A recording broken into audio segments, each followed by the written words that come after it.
Ladies and gentlemen, boys and girls, children of all ages, welcome to Robert Sports Show. I'm your host, Robert. All right, NASCAR Cup Series, Geico 508 miles, 188 laps, 3 stages, 60, 60, and 68. Talladega Superspeedway, the 2.66 mile, the largest speedway in racing. We've had some amazing finishes here. We've had some absolutely amazing crashes. We've had a little bit of everything. We've had unknown drivers getting their first career win.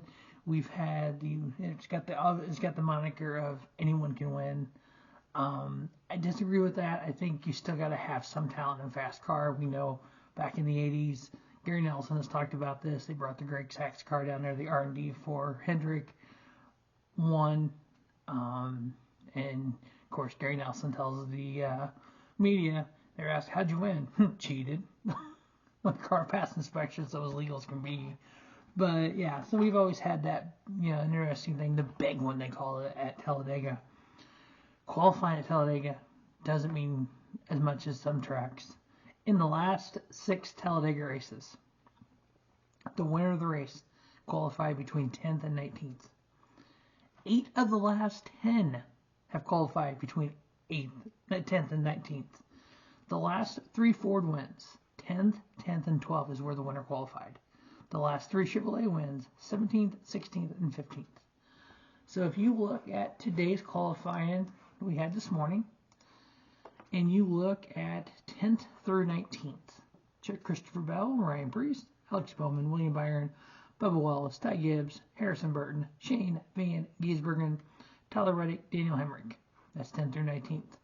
Now, is that guaranteed one of them will win? No, there's no guarantees in it. There's zero guarantees in motorsports at all, let alone in NASCAR.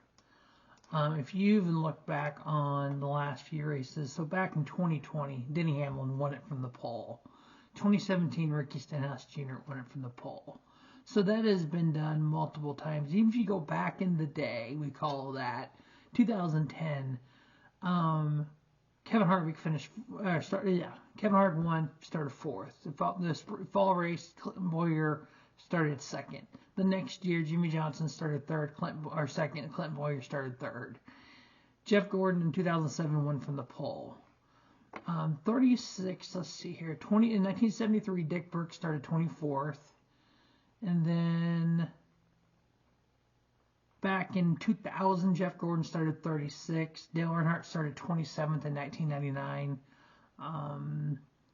Even 2000, when Dale won his final race, he started 20th that race. That's kind of when Chevy had a stranglehold on it. 2008, Tony Stewart started 34th.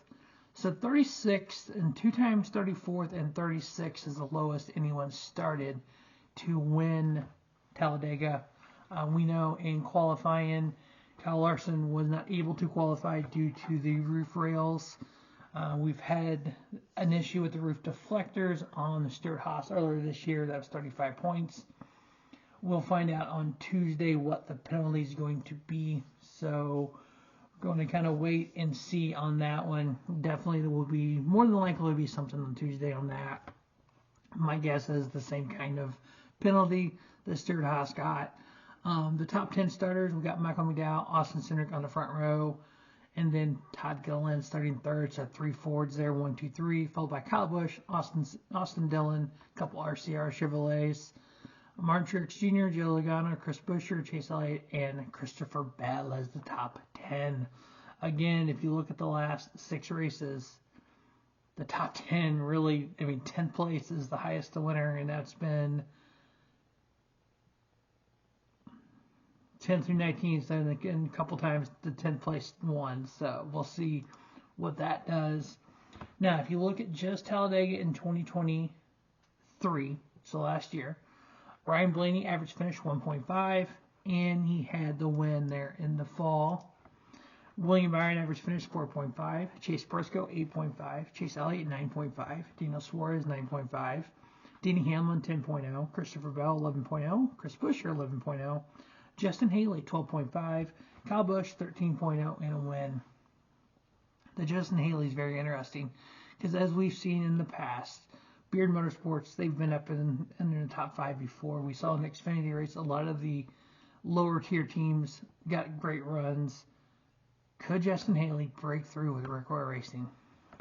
Maybe.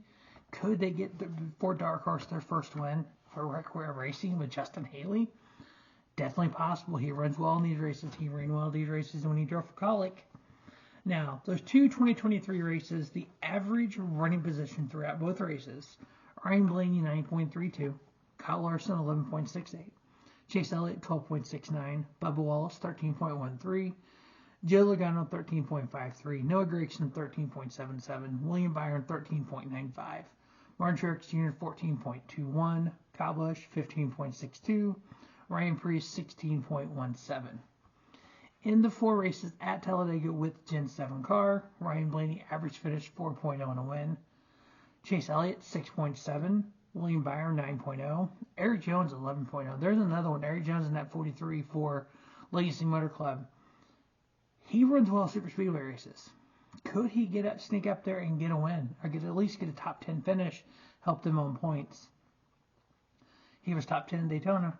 Kyle Busch 12.25 in a win, Justin Haley 13.0, Daniel Suarez 14.5, Christopher Bell 15.25, Austin Cindric 15.25, and Chase Briscoe 16.0. Now, we have 9 races through the season so far. Now, on the season, we've had 6 different winners.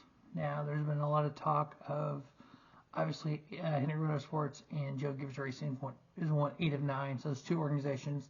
And then Trackhouse was 1 win. 6 different winners altogether. Last year, after 9 races, 7 different winners. 2022, after 9 races, 8 different winners. We are kind of on par where we've been all 3 years with the Gen 7 car. Matter of fact, William Byron, both of those years, 2 wins at this point. He has 3 wins this year. So right now, the overall points, Kyle Larson is winning with 1 win now. This penalty coming, that could be a 35-point penalty, because I think that is not, with the next gen, that is not a single source part.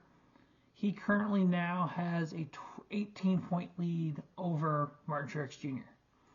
So if you think about it that way, he's starting 36, so if he has a rough day, he gets caught up in something early, and they get the 35-point penalty, he could definitely fall a couple of positions in points.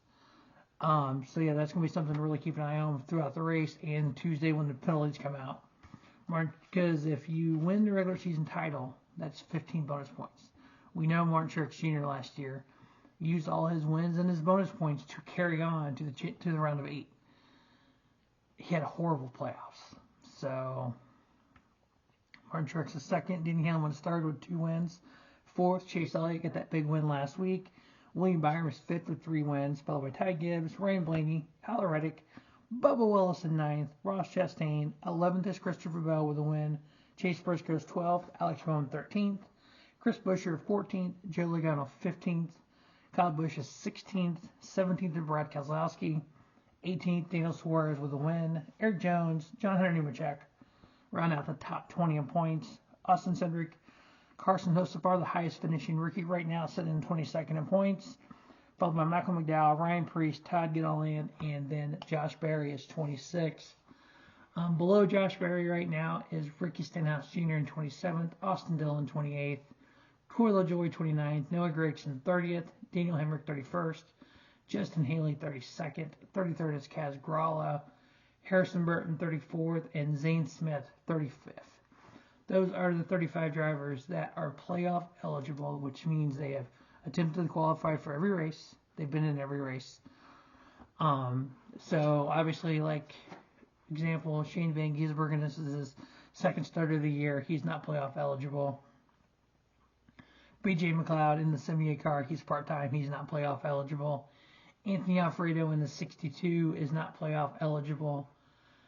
Cody Ware, he is going to get points because he's declared for points in the Cup, but he's not full-time. He's already missed 9 races. So even if the 15 of Rick Ware pulled out a win, Cody Ware would not be in the playoffs.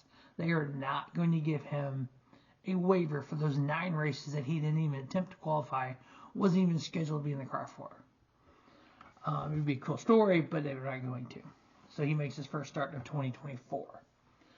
All right, for NASCAR Fantasy Live, I play in 5 different leagues on that. I've talked about in these videos before. Most people talk about on Fantasy Live, that's with Pete Pistone there, on Fantasy Racing Preview on Sundays. They use these speedway races as more of a kind of just get some other people starts and save your big names. I'm doing that to a point. So I'm kind of went a little bit different on how I'm picking these. So what I have done here is I'm using people I haven't used much of. One guy, Michael McDowell, I haven't used at all. I'm using him. And then Kyle Busch, who I've only used once, I'm using him because he has one here. I'm using Bubba Wallace. I've used him twice already. But the way he runs at these speedway tracks, the fact he's won here before, the fact he can win here. He had 5th place at both super speedways already this year, Daytona and Atlanta. Chase Briscoe, I've used him once. I'm using him here. Brad Keselowski.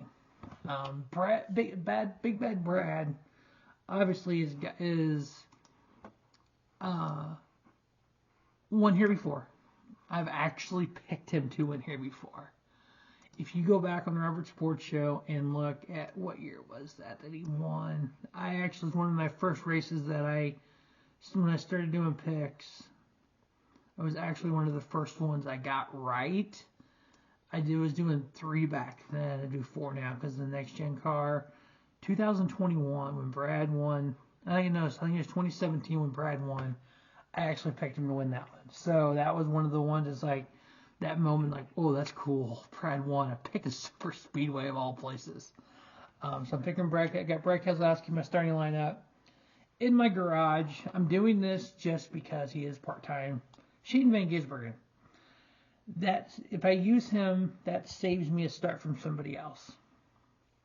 So before we get to the end of stage 2, if one of these 5 is struggling, I will throw Shane in there and save a start for somebody.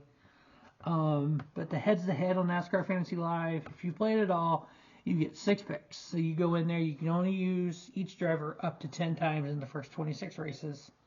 And then it resets for the playoffs. You get 5 times in the 10 playoff races. And so I put the 5 in there. Shane SVG is in my garage. So anywhere between start of the race and the end of stage 2, I can go in. Say Bubba Wallace gets in a crash. He's 2 laps down. Shane SVG is sitting 10th. I can put SVG in for Bubba. The start for Bubba Wallace doesn't count, but it counts for SVG, and I get the points SVG gets. So I'm going to put SVG in my garage for that sake. There's 4 head-to-heads, which you get 10 points each. First one is Chase Elliott and Ryan Blaney. You got to pick who's going to finish the best of those 2. I'm picking Ryan Blaney. Next one is Corey LaJoie and Austin Dillon. Man, I'm going with Corey LaJoie. That's what I have right now. It doesn't get ready to change. I'm going with Corey LaJoie over Austin Dillon. And then Daniel Suarez and Eric Jones. I'm picking Eric Jones. Noah Gragson. And Ty Gibbs, I am picking Noah Gragson. Now, like I said, I'm in 5 leagues. I'm in TMD NASCAR League. I'm ranked 613. I'm in NASCAR Fantasy Fastlane. I'm at 466 rank. I'm in Way She Goes. I'm ranked 3rd. Sirius XM Fantasy Racing Preview. I'm ranked 207. And then in MRN Inside Line, I'm ranked 209. I know in the TMD NASCAR League, Pete's in that one, Mike's in that one. I think Sammy and Davey are also in that one. So I do the same lineup in all of them, same picks and everything. My 4 picks to win the race. Now in the Truck Series this year, I'm 4-3. Xfinity, I was 6-2 until this week. Now I am 7-2 because Jesse Love was one of my picks. And then 4-5 in the Cup Series. So the 4 picks are Ryan Blaney, Kyle Busch, Brad Keselowski, and Michael McDowell. So that is the preview of the Geico 500 from Talladega. Get your dig up, baby. All right, as always, thanks for watching Robert Sports Show. And don't just have a great day. Have a spiffy day. Robert Sports Show, your YouTube leader in sports center content.